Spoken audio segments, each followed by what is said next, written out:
Այսօրվա վիրահատությունը կատարվել է վարիկոզ հիվանդության կապակցությամբ, կատարվել է ձախակողմյան ներերակային լազերային կոագուլյացիա տեղային ցավազրկմամբ, որը որ մեր կլինիկայում բավականին երկար տարիներ արդեն կատարվում է։ Հետվիրահատական շրջանում 2 անգամ կատարվում է ամբուլատոր հսկողության տակ համայց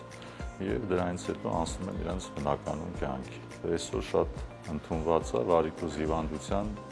բուժման ամենատարածված եղանակներից մեկն է, որը որ